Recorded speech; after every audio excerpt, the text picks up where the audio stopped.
चलिए शिव गुरु का कृपा का फल शिव चर्चा वाला कथा आपको सुनाते हैं। ध्यान लगाकर सुने और पूरा सुने। दक्षिण देश में देवगिरी पर्वत के निकट सुदामा नाम का अत्यंत तेजस्वी तपोनिष्ठ ब्राह्मण रहता था। उनकी पत्नी का नाम सुदेहा था। दोनों में बहुत प्रेम था। किसी प्रकार का कोई कष्ट उन्हें नहीं था, लेकिन उन्हें कोई संतान नहीं थी।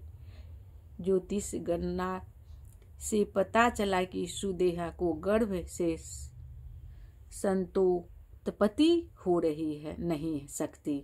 सुदेहा संतान की बहुत ही इच्छुक थी।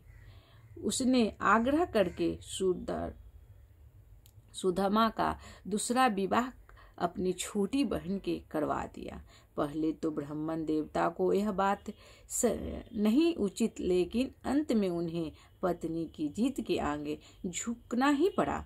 वे उसका आग्रह टाल नहीं पाए। वे अपनी पत्नी को छोटी बहन दुस्मा को ब्याह कर घर ले आए। दुस्मा अत्यंत बिनती और सदाचारिणी स्त्री थी और भगवान शिव को अत्यंत भक्त थी। प्रतिदिन 100 पार्थिव शिवलिंग बनाकर हृदय की सच्ची निष्ठा के साथ उनका पूजन करती थी। भगवान शिव जी की कृपा से थोड़ी ही दिन बाद उनके गर्भ में अत्यंत सुंदर और स्वस्थ बालक ने जन्म लिया। बच्चों को जन्म से सुदेहा और घुसमा दोनों के ही आनंद का पार न रहा। दोनों एक दिन बड़े आराम से बीत रहे थे, लेकिन न जाने कैसी थोड़ी ही दिन के बाद सुदेहा के मन में एक कुविचार को जन्म ले लिया।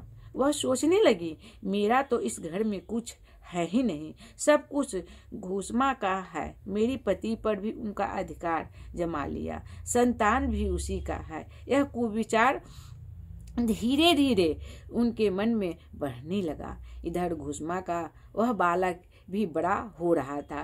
धीरे धीरे वह जवान हो गया, उसकी विवाह भी हो गया। अब तक सुदेहा के मन में कुविचार रूपी अंगार एक विशाल वृक्ष का रूप ले चुका था। अत्यंत एक दिन उसे घुसमा ने युवा पुत्र को रात में सोते समय मार डाला। उसके शव को जाकर उनके उसी तालाब में फेंक दिया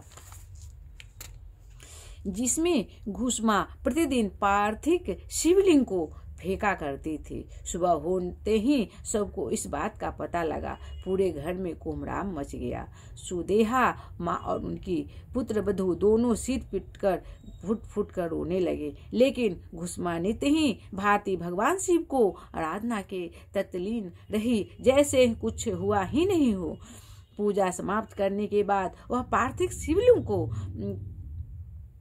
तालाब में छोड़ने के लिए चली पड़ी। जब वह तालाब के लौटने लगी, उसी समय उस प्यारा लाल तालाब के भीतर से निकलकर आता हुआ दिखाई पड़ा। वह सदा ही की भांति आकार घुसमा ने चरणों पर गिर पड़ा और जैसे कहीं आसपास में ही घूमकर आ रहा हो। इसी समय भगवान शिव भी वहां प्रकट हो घुसमा से वर मांगने को कहने लगे। वह सुदेहा की घिनौनी करतूत से अत्यंत क्रुद्ध हो उठे थे।